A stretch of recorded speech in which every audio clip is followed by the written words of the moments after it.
Halo Sobat AdSense, salam pintar. Berjumpa lagi bersama Kak Majid, tutor geografi adsense.id. Pada video kali ini, kita akan mempelajari tentang pembentukan rupa bumi bagian tenaga pembentukan endogen.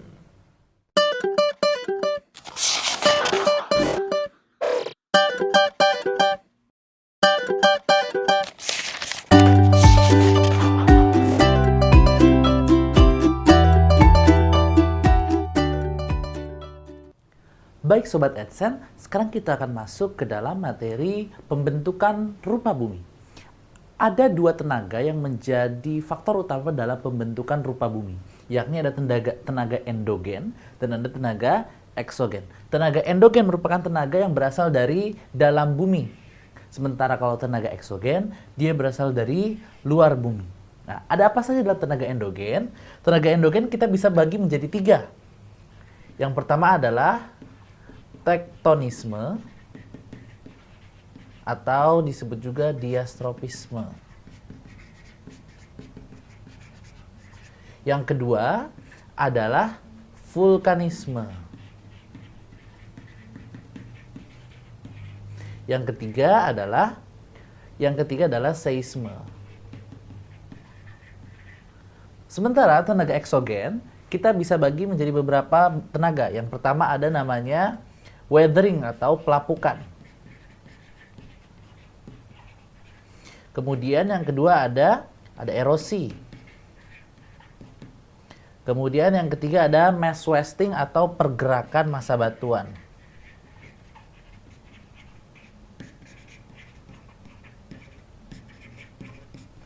Dan yang terakhir ada yang namanya sedimentasi.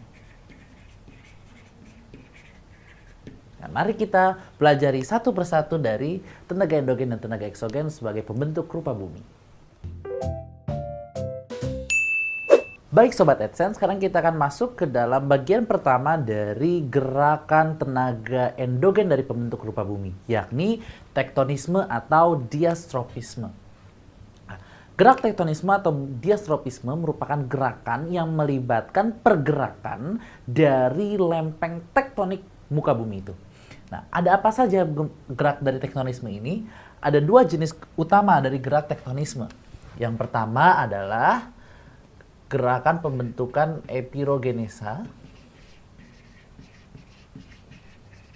Sementara yang kedua adalah orogenesa. Apa itu epirogenesa dan orogenesa? Pertama, genesa ini artinya adalah genesis atau pembentukan. Sementara yang kedua, epiro. Nah, epiro ini artinya adalah benua. Jadi, epirogenesa adalah pembentukan benua. Sementara kalau genesa di sini juga sama, pembentukan oro artinya adalah gunung. Maksudnya seperti apa? Epirogenesa ini karena yang dia bentuk adalah sebuah benua yang luas, maka dia membutuhkan proses yang jauh lebih lama daripada orogenesa dan mencakup wilayah yang juga jauh lebih luas dari orogenesa. Ada apa saja dalam epirogenesa? Epirogenesa kita bisa bagi menjadi dua. Yang pertama namanya epirogenesa positif. Dan yang kedua ada epirogenesa negatif. Apa itu? Epirogenesa positif adalah laut seolah-olah naik karena daratannya mengalami penurunan. Sementara epirogenesa negatif adalah kebalikannya. Laut seolah-olah turun karena permukaan daratannya mengalami kenaikan. Jadi kalau positif yang naik adalah daratannya bagaimana? Daratannya tuh turun. Sehingga air laut menjadi seolah-olah naik. Sementara yang negatif daratannya naik.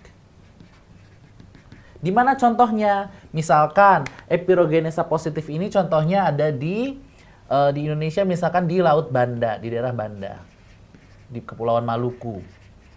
Atau di Amerika misalkan di Sungai Hudson, di Amerika. Sementara yang epirogenesa negatif, contohnya misalkan di Indonesia ini ada di daerah Timor. Dan contohnya di Amerika misalnya Sungai Colorado.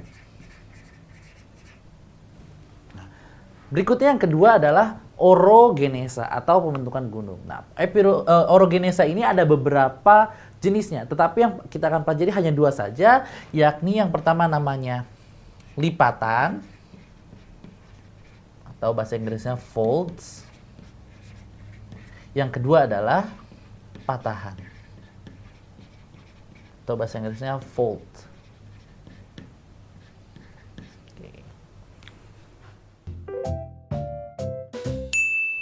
Baik Sobat AdSense, sekarang kita akan masuk ke dalam bentukan dari dari lipatan. Nah, lipatan ini dan patahan nantinya merupakan bagian kita kenal sebagai deformasi batuan. Maksudnya apa? Yakni merupakan pembentukan dari batuan-batuan tersebut sehingga menghasilkan struktur tertentu. Nah, yang pertama adalah lipatan atau folds bahasa Inggrisnya. Nah, kita akan pelajari ada dua hal. Yang pertama adalah bentuk dasar dari lipatan. Yang kedua adalah bentukan dari hasil pelipatan. Yang pertama bentukan dasar lipatan. Ada apa saja? Yang pertama adalah lipatan tegak. Lipatan tegak. Yang artinya sumbu lipatannya dia tegak 90 derajat, tegak lurus. Kemudian ada lipatan miring. Kira-kira bentuknya akan seperti ini. Kemudian selanjutnya adalah lipatan menggantung.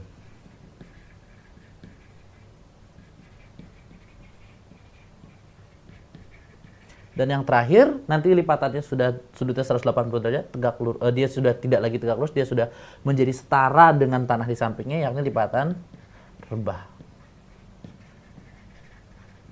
Nah, bentukan dari lipatan-lipatan ini merupakan proses. Biasanya, ketika lipatan baru terbentuk, dia terbentuk menjadi lipatan tegak. Kemudian nanti menjadi lipatan miring, lama-kelamaan menjadi menggantung, lama-kelamaan menjadi rebah. Nah, ini merupakan sebuah proses. Artinya apa? Dari sini dia bentukannya dia semakin muda, sementara semakin ke sini dia akan semakin tua usianya. Sini muda. Itu adalah bentukan dasar dari lipatan. Nah, kemudian dari hasil lipatan ini apa hasilnya gitu kan ya teman-teman ya. Nah, bentuk hasil lipatannya ada bermacam-macam. Nah, yang pertama ada yang namanya anticline. Anticline merupakan lipatan yang hasilnya berupa, nah ini dia, yang titik porosnya di tengah sini. Kalau misalnya kita bentuk titik poros di sini adalah struktur lapisan batuan yang paling tuanya. Nanti dia akan semakin ke atas, dia akan semakin muda. Ada pelapisan, kemudian mengalami pelipatan. Nah, di sini merupakan anticline. Kemudian yang kedua adalah syncline.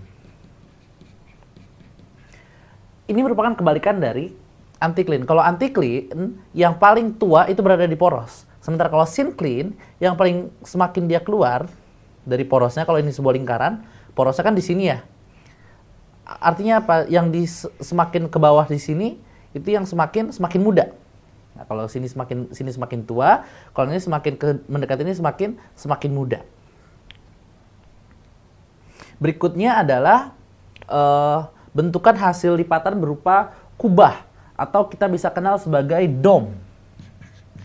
Dome ini mirip dengan anticline, yang mana kalau di porosnya itu nanti dia yang paling tua, semakin ke atas dia semakin muda.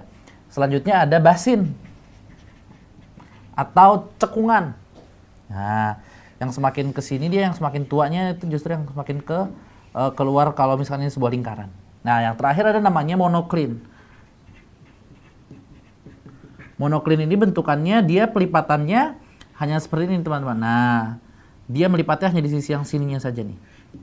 Karena kan biasanya kalau dia melipat tuh nanti dia akan total seperti misalkan yang ada di sini melipatnya. Tapi kalau di monocline dia hanya sebagian saja. Pelipatannya terjadi hanya di sebelah sininya. Nah, itulah bentukan hasil dari lipatan. Ada anticline, ada syncline, ada dome, ada basin, ada monocline. Nah, kemudian biasanya ditanyakan apa nanti formasi yang akan terjadi. Ada informasi apa di balik ini semua? Biasanya di daerah anticline dia merupakan daerah cembakar minyak bumi atau ada namanya oil trap. Misalkan di sini dia nanti ada daerah yang tidak melipat membentuk ruang kosong. Nah, di sini biasanya nanti ada bekas sisa fosil-fosil dari zaman lampau, zaman purba.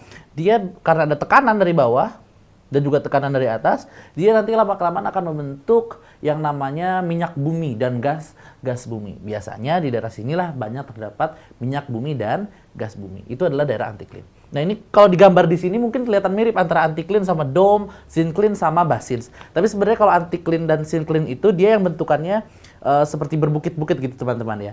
Sementara kalau dome sama basin ini, dome itu bayangkan misalnya seperti kubah masjid atau rumah Teletubbies yang bentuknya bulat gitu ya teman-teman ya. Kalau basin ini yang merupakan daerah cekungan seperti mangkok gitu teman-teman. Kalau monocline ini dia hampir datar, kemudian hanya sedikit saja terjadi lipatannya. Kira-kira begitu penjelasan kita mengenai lipatan. Baik Sobat AdSense, setelah tadi kita pelajari tentang lipatan, sekarang kita akan masuk ke dalam patahan. Oke.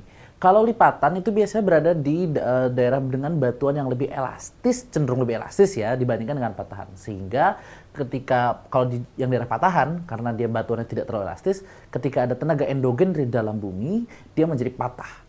Berbeda dengan lipatan yang justru membentuk sebuah lipatan. Nah, sekarang kita akan masuk ke dalam patahan. Yang pertama adalah jenis-jenis dari patahan ini. Ada 3 jenis dari patahan. Yang pertama adalah deep slip fault, yakni merupakan patahan yang utamanya terbentuk secara vertikal. Fitur utamanya adalah fitur vertikal. Nah, ada 2 jenis. Yang pertama adalah patahan normal. Pada patahan normal, ada yang namanya, di daerah patahan itu bisa kita sebut ada namanya daerah footwall, ada yang disebut hanging wall. Hanging wall ini merupakan daerah yang kalau di daerah pertambangan gitu ya, biasanya kalau mereka bentuk tambang itu di daerah patahan. Jadi ada hanging wall ini yang biasanya sebelah atasnya, ada footwall yang biasanya jadi bagian bawahnya. Nah, sekarang kalau di daerah patahan normal, daerah footwall ini mengalami kenaikan, naik dia. Sementara daerah hanging wall-nya dia mengalami turun. Dia mengalami patahan yang turun. Jadi gerakannya ini naik, yang ini turun teman-teman. Apa yang terjadi? Yang terjadi adalah yang naik ini nanti menjadi horse atau slang, yang turun akan menjadi yang namanya graben. Jenis patahan dari deep slip fault yang kedua adalah patahan reverse atau thrust. Merupakan jenis patahan yang pembalikan dari patahan normal. Pada patahan normal, daerah footwall harusnya naik. Kalau di daerah reverse, di patahan reverse, dia justru yang footwall ini menjadi turun. Sementara yang hanging wall, di dinding menggantung ini dia menjadi naik, teman-teman. Nah, yang horse-nya berarti di sini ya, teman-teman ya. Di sini horse, di sini menjadi graben. Ini merupakan jenis dari patahan reverse, dari deep slip fault. Berikutnya adalah strike slip fault.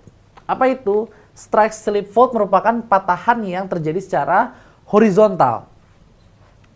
Ada 2 jenis dari patahan strike slip fault. Yang pertama adalah sinistral, yang kedua adalah dextral. Apa itu? Kalau sinistral, dia patahannya dia bergeraknya ke arah kiri. Berarti di sini yang bergerak patahannya, yang ini menjadi ke kanan yang salah satunya. Kalau dextral, kebalikannya. Merupakan patahan yang ke kanan, yang fitur utamanya, yang satunya lagi jadi menjadi ke arah kiri. Nah, disinilah makanya sinistral dan dextral. Biasanya strike slip fault ini atau patahan yang terjadi secara horizontal ini terjadi di daerah pertemuan lempeng transform. Oke, kan kemarin ada pergerakan lempeng yang convergence, ada divergence, ada transform. Nah, yang transform itu nanti akan membentuk strike slip fault atau patahan secara horizontal. Yang patahan yang ketiga adalah oblique slip fault. Yang terbentuk patahannya merupakan gabungan dari dia patahan vertikal sekaligus dia horizontal. Maka dia disebut sebagai oblique atau miring. Bagaimana pembentukannya? Misalnya ada satu bukit yang sebelah sini sama yang satunya sini. Yang di sini dia naik sekaligus berbelok ke kiri ini misalkan.